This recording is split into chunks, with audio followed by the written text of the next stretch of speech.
we are hoping and praying that all of us are very much engaged in promoting, supporting our upcoming event, the Home Free 15 Global Crusade, right here in Madrid. At sa pagsamba pong ito, mga kapatid, ay meron po tayong dalawang mga kapatid na maglalahad sa atin ng kanilang magandang patotoo at karanasan sa kanilang pagkakaroon ng bahagi sa Home Free 15 Global Crusade. Puri ng Panginoon at kasama natin ang kapatid na Jerwin Santiago from Madrid.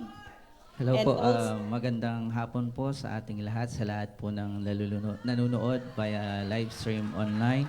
At kay mahal na Chief Executive Bishop Jonathan, good afternoon po. Evangelist Violi, sa lahat po ng ministers, pastors, good afternoon po sa inyong lahat. At kasama din po natin si Sister Cheryl Manansala. Galing po siya sa extension sa Vallecas dito po sa Madrid. Good afternoon.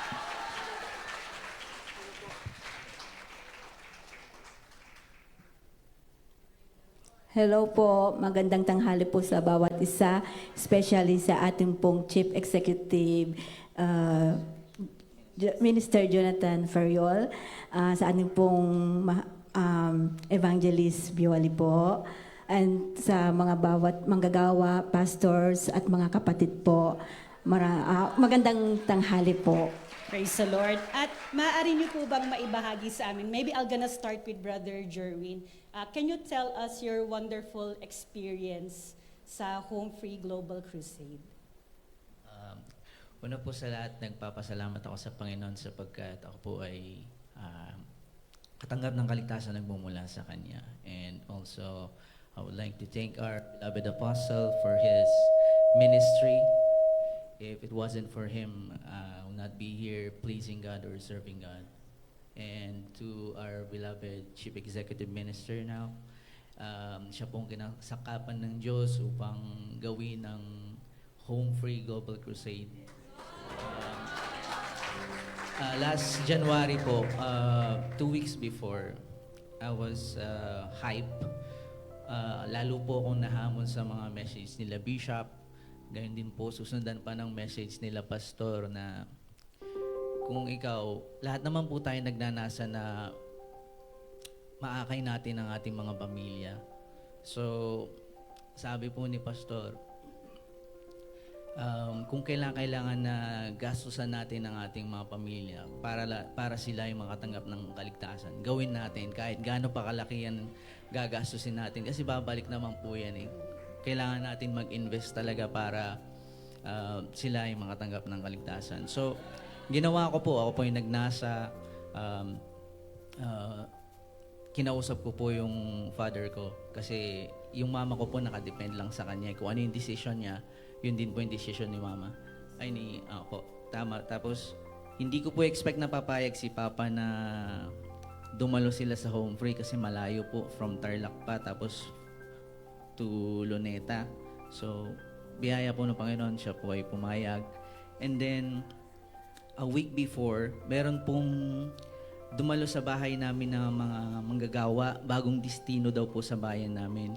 Sila Pastor Ramir at saka si Pastor Leonie Caponpon. So, dumalo po sila sa bahay, hindi ko po ini-expect yun. Talaga po ang Panginoon ay gumagawa ng way para maakay po ang aking mga mahal sa buhay. So, yun po, nag-Bible study po sila. After ng Bible study, tumawag po sila sa akin. Na-meet ko po sila, Pastor Ramir. So, yun po, na-confirm lalo na lalong lumakas po yung loob ko na sila mama ay dadalo sa Luneta. So, okay lang po. Kinasusan ko po lahat at biyaya po ng Diyos. Kahit na medyo late na sila dumating 3 p.m. sa Luneta, punong-puno na po eh. Punong-puno na. So sa floor na lang po sila umupo. Kahit po ganun, hindi ko expect na sila ay mababautismuhan. Sa sobrang dami po ng dumalo sa Luneta, hindi mo po akalain na magpapabautismo sila mama. So, biyaya po talaga ng Diyos na sila yung nabaptize. At hindi lang po yun kasi akala ko po doon lang magtatapos na mabaptize sila. Biyaya rin po ng Diyos na sila din ay nagagamit na sa bahay po namin meron po kasing maliit na pool doon. So, kada meron pong mga bagong kapatid na tatanggap kay sa our Lord Jesus Christ, doon po binabautismoan sa bahay namin. Dinadala po nila Pastor Ramir doon. So, naging channel din po yung bahay namin sila mama. So, open po sila doon kahit magawain po doon, open po. Wala pong magiging problema. So, yun po, nakakataba ng puso. Kaya, sa itong home free, napakalaking biyaya po talaga. So, lahat po tayo sana ay pagpursigyan natin mag-invite, mag-invest po tayo sa family natin. Kung yung mga ninanasan nyo po na maakain yung family, Diyos po ang gagawa. Glory to God. Praise the Lord. Thank you so much, Brother Jerwin. It's really touching, yung little efforts niya to convert the family. We can see that God can do more than that, more than what He is expecting. Noong una, akala niya, just to finance the family from Tarlac to Luneta, okay na. Pero doon mo natin nakita yung magandang bunga, yung resulta na pati ang kanilang sariling bahay ay kinakasangkapan ngayon para marami pa ang mabautismuhan, marami pa ang maakay para sa home free. Thank you, Brother Jerwin. Sister Cheryl, kayo naman po. Apo, can you tell us po your experience sa home free? Kasi si Sister Cheryl po, for everybody's information, dito po talaga siya nakabase sa Spain at dito rin siya nakakilala. But can you tell us po your experience? Magandang tanghali po ulit. Ako naman po, nangyari po, nakilala ko po si Brother Orly, galing po ako nung sa Mercadona. So, nagka-sharean po kaming dalawa. So, may pinagdadaanan po ako dahil sa aking anak na may pinagdadaanan ng depression, anxiety. So, that time po, inaccept ko naman po yung kanyang pag-share hanggang sa nagpatuloy na nagkakaroon ng gawain sa piso namin. And then, so, syempre, marami po akong tanong. Galing po kasi ako sa Foursquare. Hanggang sa na-invite niya po ako dito na nakapag-attend po ako that time sa mismong home free din po. Dito po sa chapel. So nagpatuloy po ako nakikinig. So praise the Lord dahil the time nung magkaroon na ng baptism. So nabaptize na po ako pero yun nga po, sabi ko, para sa Panginoon, bakit hindi? Sabi ko. So, tinanggap ko rin po yung baptism na dito po.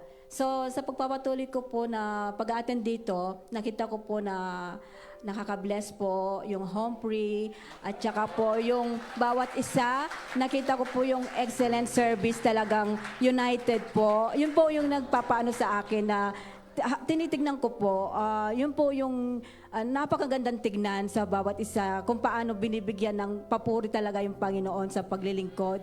At saka po, as in nakita ko yung puso ng bawat isa na kung paano binibigay yung best. So, nabibless po ako sa home free, sa bawat isa na talagang gusto ko rin ma-experience talaga ng family ko. At kanina kasi, earlier we were conversing backstage and na-mention po ni Sister Cheryl that she was a member before of Foursquare. At ngayon, nabanggit niya kasi kanina na, it played an important role in her faith and life. Pero kanina, sabi niya sa akin, ngayon, mahalaga na ang bahagi ng Fourth Watch sa kanyang buhay. Tama po ba yan? Opo.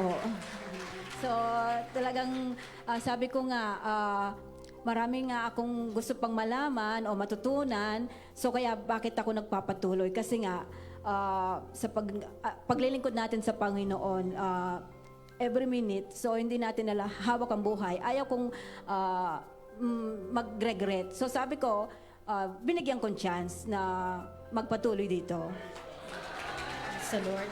At yung parents po ni Brother Jerwin and Sister Cheryl, they were both converted during the Home Free Crusade in Luneta. So si Sister Cheryl, dito siya nanood mismo sa Madrid, right here in this big screen, at dito siya nabaptize. Pero ngayon po, na Home Free Crusade is now being brought right here in Madrid. Kasi before, we are just fond of watching on the screen, in our mobile devices. Pero this time, nandito na po ngayon sa Madrid.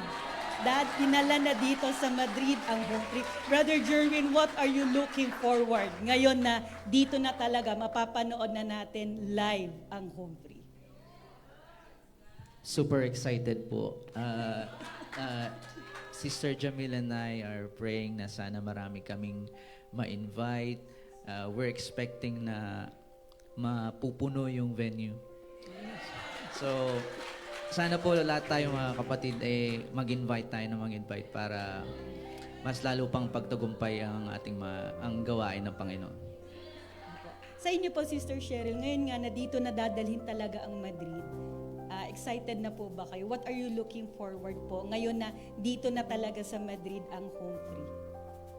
Super excited po dahil map-experience po muli dito sa Home Free dito sa Madrid, yung as in personal na makikita at alam ko na napakaganda ng mga pinrepare ng mga kapatid natin. Sabi ko, talagang sabi ko, mag-invite ako para yung mga kakilala ko din maligtas. Kaya yung mga tracks, kahit ibang lahi, binibigyan ko rin po sila.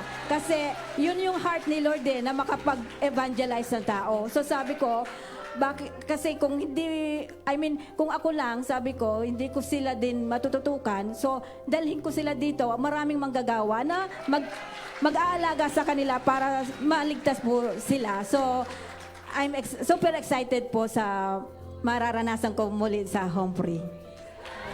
Thank you so much, Brother Jerwin and Sister Cheryl. I know we don't have the luxury of time, but we hope that these testimonies have really impacted all of us. From their small efforts sa iba't ibang pagkakataon, ang Diyos talaga ay gumagawa at tumatawag. Kaya patuloy natin suportahan ang Home Free 15 Global Crusade. Again, thank you so much po, Brother Jerwin and Sister Cheryl. Pagpalain po kayo ng Panginoon. Praise the Lord.